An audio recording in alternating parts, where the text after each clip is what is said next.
सात संगत जी, प्यार से कहना धन निरंकार जी।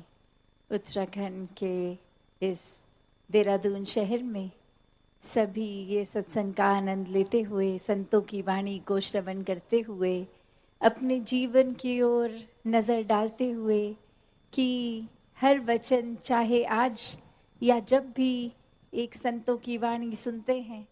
तो वो ऐसे वचन होते हैं जो जीवन को बदल देते हैं। ये अपने अंदर झांक कर अपने अंदर बदलाव, और कोई ऊपरी दिखावरी बदलाव नहीं, ये अंदर से बाहर तक की यात्रा कि अंदर से स्वयं को कैसे निखारना है और कैसे फिर एक बाहरली एक बिहेवियरल रूप, ये चेंज भी फिर आता है जो फिर एक छोटे दायरे, एक खुद तक ही नहीं सीमित, अपने परिवार तक ही नहीं सीमित, ये पूरे समाज, ये पूरे संसार तक ये वरदान रूप बनता है। ये इंसानियत का जीवन बनता है और ये इंसानियत की शुरुआत ही रूहानियत से, इस निराकार से, इस परमात्मा से, कि ये जो हर चीज़ का एक प्राइम सोर्स और यहीं से सब कुछ उत्पन्न, और कैसे जब इस निराकार दातार को ब्रह्म ज्ञान से जीवन में एक लाए हैं, एक हर पल इसी के एहसास में हैं, तो सभी कार्य, एक एक्टिविटीज़ दिन की बहुत ही स्मूथ सहज रूप में हो जाती हैं। तो ये मानवीय गुण, ये दैवीय गुण, ये ह्यूमन वैल्यूज़ की जो बात आती है, ये फिर एक स्वयं हमारे अंदर हम वो बन जाते हैं और फिर एक बोली भाषा, एक एक्ट के रूप में भी फिर वो करा जाता है एक जीवन में, फिर वो उसी तरह का स्वभाव भी बनता जाता है। तो बात वही कि इस माया रूप इस संसार में एक जन्म लिया है, पारिवारिक रूप में जन्म लिया है, जिम्मेवारियां भी हैं, पर कैसे ये जिम्मेवारियां जहां निभानी हैं, इनसे पीछे नहीं होना, गृहस्थ में समाज में रह के भक्ति को करना है कि ये स्पिरिचुअल, ये आध्यात्मिक पहलू, ये तो पूरी तरह से जीवन में पहले उतरे, और जब ये पूरी तरह उतर जाता है, बाकी सारी जिम्मेवारियां बहुत ही प्यार से निभाई जाती हैं, एक वो भी बहुत नेचुरल, ऑटोमेटिकली हो जाता है एक सहज रूप में। तो ये मन की स्थिरता का ये जो भाव है कि अब कुछ भी हम करते हैं पूरे दिन में, कोई अच्छी चीज़ है या कोई हमसे अनजाने में भी भूल हो जाती है, कुछ बुरा होता है, तो कैसे अपने मन को स्थिर रखा जाए। ये निराकार पे आधारित मन जब भी होता है, तो ये जो सुकून की बात ये नवंबर से ही हो रही है सत्संग में, कि ये सुकून जीवन में आ जाता है। और ये सुकून फिर कोई ऐसा सुकून नहीं जो कुछ पल का है, अभी है बाद में नहीं, या कुछ प्राप्त हो जाएगा तो ही वो सुकून हिस्से आएगा, नहीं, जिस पल से ये परमात्मा जीवन में आ गया, ये सुकून उसी पल से जीवन में है।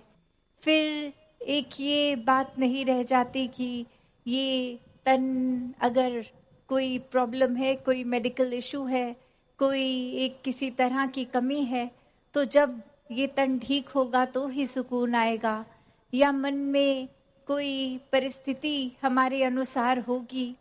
तो ये मन सुकून का एहसास करेगा, नहीं, ये तो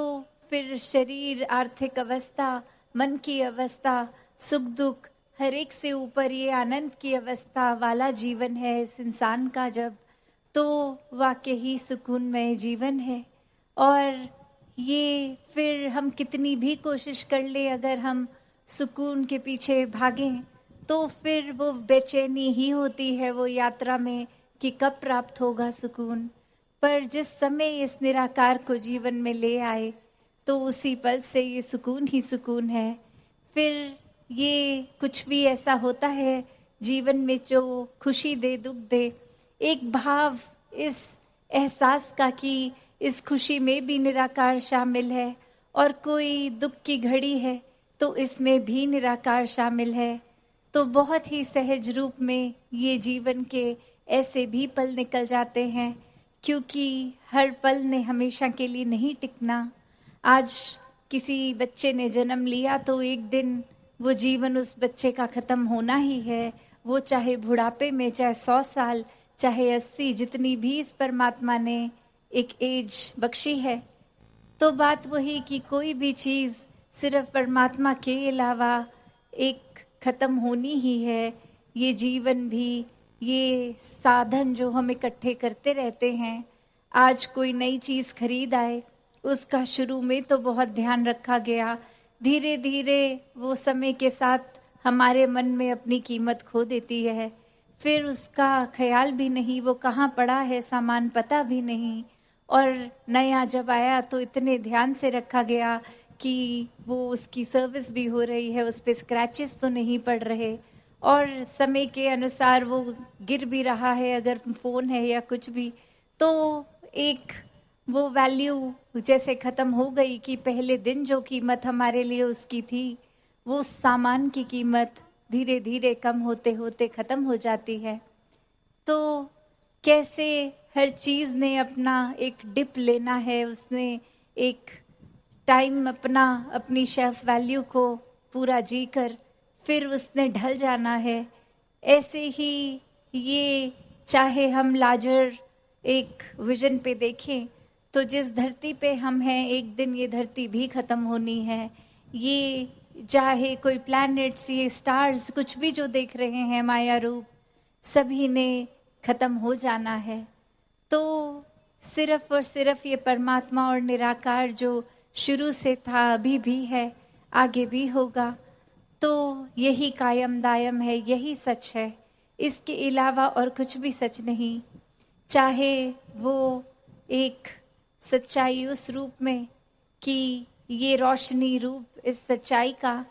और अभी पिछले दिनों ही दासी ने ये बात रखी थी और अब फिर से दोहरा रही है कि कैसे एक रोशनी का रूप, अगर एक चाहे सूरज है, दिन का समय है, तो भी रोशनी में तो कोई कमी नहीं है। और कैसे एक सिर्फ धुंध का आ जाना, जैसे यहाँ देहरादून से मसूरी पहाड़ नज़दीक, और कैसे रास्ते में अगर इतनी दिन के समय भी धुंध आ जाती है तो ड्राइविंग करना कितना मुश्किल हो जाता है। ऐसा तो नहीं है कि रोशनी की कमी है, रोशनी तो पूरी है, पर सिर्फ ये धुंध का फैक्टर ऐड हुआ। तो ऐसे ही ये ब्रह्म ज्ञान, ये निराकार, ये परमात्मा तो हर समय है, वो रोशनी पूरी है। बस ये मैल, ये धुंध,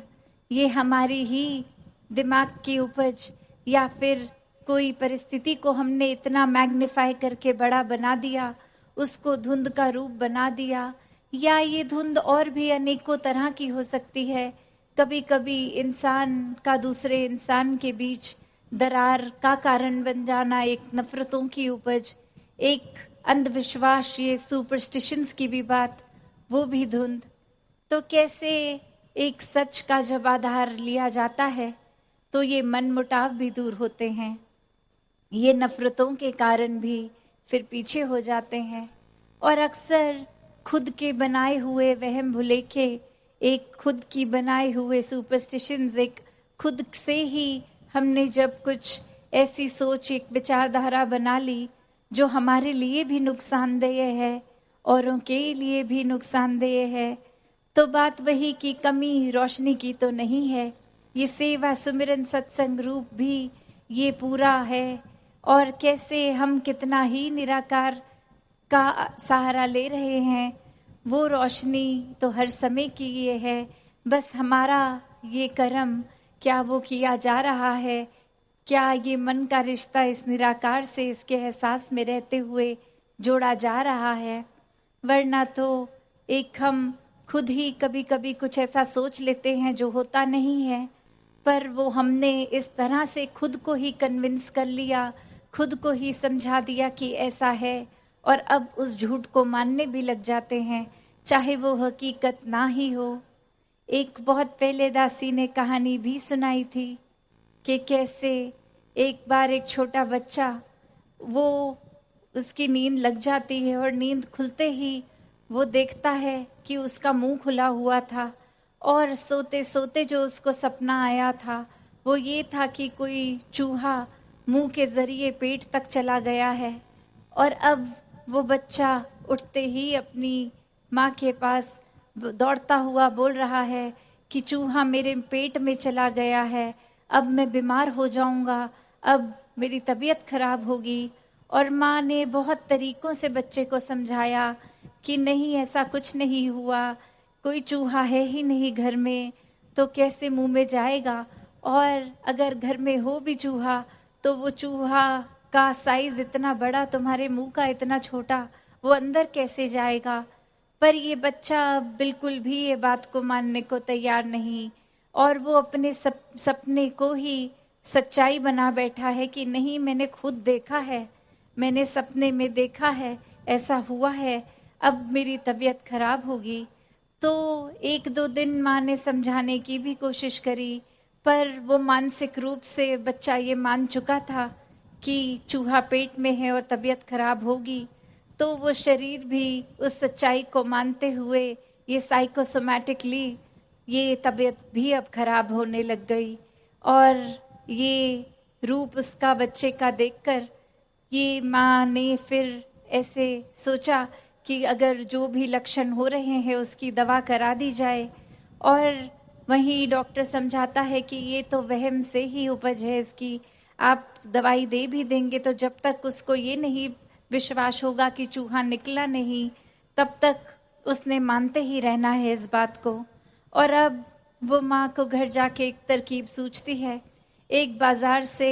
एक नकली चूहा खरीद के पहले ही घर के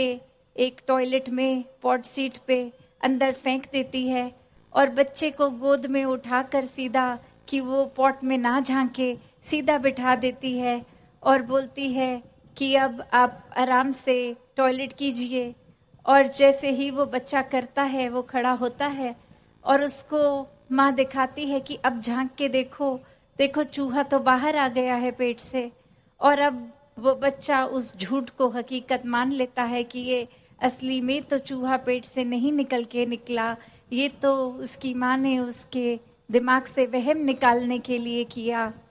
तो कैसे एक झूठ इतनी बड़ी चीज बन गई उस बच्चे के लिए, और फिर भी अब वो जब देखकर उस चूहे को उसके दिमाग में शांति आने लग गई कि हाँ अब तबीयत ठीक हो जाएगी, और बिना दवा के भी वो बीमार रूप से अब ठीक होने लगता है।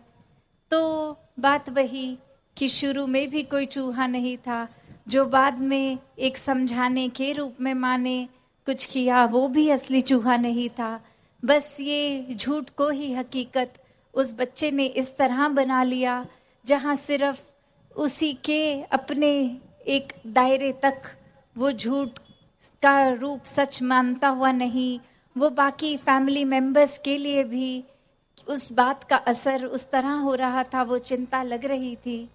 तो कैसे जाने अनजाने हम अनेकों बातों को एक इतना बड़ा, एक इतनी सच्चाई मान बैठते हैं और वो वहम होते हैं। कैसे वो फिर नुकसान सिर्फ हमारा नहीं औरों को भी बेचैनी देता है। तो कैसे वो रूप एक संसार का जब एक देखा जाए, हर एक अपने अंदर इंसान झांक के देखे, तो बात वही आती है कि कितनी बार एक चीज जो कि अगर हमने मान ली कि ऐसा है, चाहे कोई अक्सर दोस्तों के बीच में भी कोई पॉइंट्स डिस्कस हो रहे हों, तो उसमें फिर ये बेचैनी का आ जाना कि जो मैं कह रहा हूँ वही सही बात है, जो मेरी ओपिनियन है वही बेस्ट ओपिनियन है, और अब दूसरों की बात सुनने के लिए नहीं बोला जा रहा, उनको पूरी तरह से वो बात मान ले, वो उस वजह से कहा जा रहा है। और वो फिर एक बात ये भी नहीं इंसान सोच रहा कि मैं दूसरे की भी तो बात सुन लूं, क्या पता मुझे उसके बाद अपना ही पॉइंट ऑफ व्यू गलत लगे, क्या पता वो इतनी सयानी बात बोलें जहां मुझे ही रियलाइज हो जाए कि मैं ही ऑल दिस वाइल गलत था। तो बात वही आती है कि एक फिर वो डिबेट्स भी हेल्दी डिबेट्स नहीं होते, वो एक दूसरे का पॉइंट सुनते हुए अपना पॉइंट नहीं रखा जा रहा, वो फिर सिर्फ और सिर्फ खुद को सही प्रूव, खुद को सुपीरियर प्रूव करने के लिए कि सबसे उत्तम सोच मेरी है, सबसे उत्तम नज़रिया मेरा है, सबसे उत्तम विचारधारा मेरी है, ऐसी बातें के लिए वो फिर बात को बोला जा रहा है। तो बात वही कि ज़्यादा से ज़्यादा एक सुना जाए, एक गौर किया जाए कि खुद के जीवन में औरों से ये अच्छाइयों को चुनकर हम कैसे अपने जीवन को संवारें। और फिर वही बात आ जाती है कि एक मन के जो भाव होते हैं, एक सूक्ष्म अहंकार रूप का, कि कैसे फिर वो इतनी बड़ी बात को, जहाँ बात तो कुछ नहीं पर सिर्फ और सिर्फ खुद को ही एक इतना ऊंचा मान लिया कि दूसरे के नज़रिए को खारिज कर दिया गया। एक फिर अपने मन में खुद को तो प्रबल बना लिया, एक उत्तम बना लिया, और दूसरे को एक छोटी दृष्टि से देख लिया। तो फिर जिस समय ये हुआ, न जाने कितने ही बुरी चीज़ें हमारी सोच में, हमारे मन में साथ के साथ आ गई। एक भेदभाव आ गया, नफरत आ गई, एक बेचैनी आ गई, इरिटेशन आ गई। फिर वो अक्सर बातें सिर्फ एक डिबेट की तरह, एक बातचीत की तरह भी नहीं रहती। फिर कब गुस्सा आ गया, वाणी भी खराब हो गई, एक हाथापाई भी हो गई, एक वो रूप ऐसा कि फिर अक्सर वो लड़ाई इस तरह की भी कि उसके बाद एक परमानेंट दरार, जो कभी उस समय तक भी सबसे प्रिय मित्र, और अब दूरी ऐसी कि जीवन भर के लिए उस इंसान से ना बात करने का फैसला ले लिया गया। तो बात तो वही है कि बातें तो बस बातें ही हैं।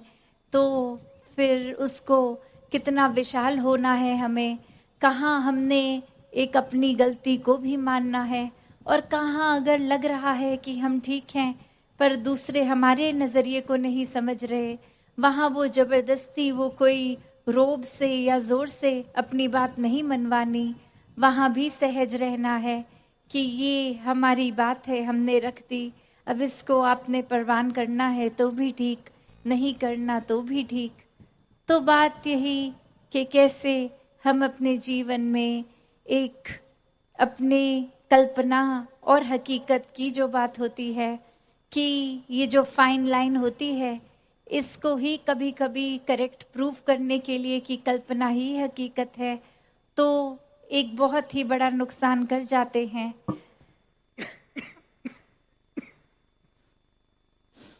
तो वो नुकसान फिर एक कुछ पलों का ही नहीं, वो नुकसान फिर कुछ पलों का ही नहीं, एक जीवन भर का अपना ही नुकसान हो जाता है। और कैसे फिर वो बात भी नहीं रहती कि एक सुधार के लिए एक चाहे इंटेंशंस, एक नियत तो सही जगह पे थी। अक्सर हम किसी को कुछ कहते भी हैं तो वो नियत यही होती है कि एक अगले की कमी शायद कोई रही है तो उसको बता दिया जाए ताकि वो आगे से वो बात को रिपीट ना करे। पर जब आगे से रिस्पॉन्स हम ऐसा देखते हैं कि हमने तो उसके सुधार की बात की पर उसने हमारी बात को ही नकार दिया, हमारे साथ आगे से रूड हो गए, तो फिर एक जहां वो नियत तो सुधार की थी, वो हमारी नियत तक उसी पल में बदल जाती है और हम फिर स्वयं को श्रेष्ठ मान लेते हैं कि चलो हमने तो किया था कि उसका भला हो, अब उसको ही भला नहीं करवाना तो हम क्या करें, वो जो मर्जी करे। और अब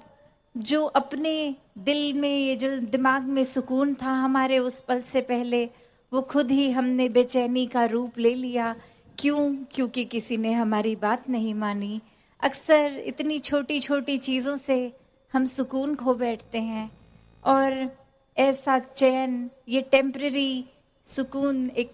चीज़ों पे एक आधारित होता है, माइंडसेट पे आधारित होता है, बिहेवियरल पैटर्न्स पे आधारित होता है, परिस्थितियों पे आधारित होता है। पर ये जो सच्चा परमानेंट सुकून है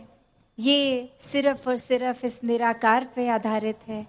जब हर बात में ही इसकी रजा दिखे, इसके भाने में रहने का एक मन में हमेशा के लिए भाव हो, तो फिर हर चीज चाहे ऑन द फेस वो बुरी चीज भी लग रही है, तो भी भक्तों को पता है कि ये बुरी लग रही है पर है नहीं, तेरा पाना मीठा लागे। कि ये चाहे कड़वा नीम भी है, पर क्योंकि इस निरंकार का दिया हुआ प्रसाद है, तो ये हमारे लिए ये एक चाहे टेस्ट में कौड़ा है, पर ये मीठी चीज है, हमारे लिए सुखदाई चीज है। तो ऐसे ही भाव संतों ने हमेशा रखे। और कैसे फिर वो चाहे झोपड़ी वाला जीवन रहा हो, चाहे महलों वाला जीवन हो, एक कहीं भी पैदाइश हो, खान पान कैसा रहा हो, उन्होंने तुलना नहीं करी, उन्होंने कंपैरिजन्स नहीं किए कि हमसे ज़्यादा दौलत, शोहरत, इज्जत, पढ़ाई, खिताब किसी और के हैं। नहीं, वो भक्ति के मायने में सेल्फ के ऊपर एक खुद पे केंद्रित रहकर रहे हैं कि औरों का तो जीवन अच्छा है, हमें और सुधार करना है। एक हम अपना जो इस परमात्मा ने दिया है उसमें हमें कंटेंट भी रहना है, वो बहुत है हमारे लिए। प्रयास तो चलते रहेंगे कि ये मेहनत जीवन की चलती रहे, एक घर बार का पालन पोषण भी करना है, ये धन दौलत भी कमानी है, पर सब कुछ ही ये धन दौलत को नहीं बनाना। तो कैसे ये परमात्मा पे जिन्होंने अपने जीवन को पूरी तरह केंद्रित रखा, उनके लिए जीवन कोई भी परिस्थिति में एक मुश्किल जीवन नहीं रहा, एक खराब परिस्थिति नहीं रही। तो ऐसा जीवन हर कोई जी सकता है। हर किसी के पास ये ब्रह्म ज्ञान है अगर, तो फिर कोई भी परिस्थिति एक ऐसी नहीं वो जो एक मन को दुखा दे। हर परिस्थिति में इस निरंकार को देखते हुए जीवन जीते हैं जो, वो मुबारक जीवन जी लेते हैं, वो भक्ति सही मायने में करते हैं, जहाँ कोई शिकवा नहीं, सिर्फ शुक्राना है। जहाँ फिर संसार के लिए भी कोई मन में दीवारें नहीं खड़ी करी गई कि किसी कारण से एक आप मेरी जोन से बाहर जाएं, आपके लिए जीवन भर के लिए एक गलत दृष्टि है मेरी, एक आपसे तो आपकी शक्ल भी नहीं देखनी, एक दीवार लगा दी एक मन में। तो ये प्यार के पुल बनते हैं, ये एकत्व वननेस का भाव आता है। एक कैसे फिर पूरी कायनात में ये हार्मनी दिखती है कि हर किसी का फिर तालमेल हर एक के साथ बहुत ही सुंदर, बहुत ही प्यारा। फिर ये एक अनेकता का रूप भी अगर हो वो भी सुंदर लगता है। एक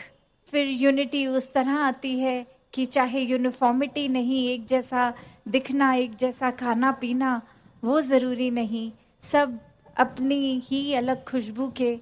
उस तरह रहते हुए भी एक साथ बहुत ही सुंदरता से जीते हैं।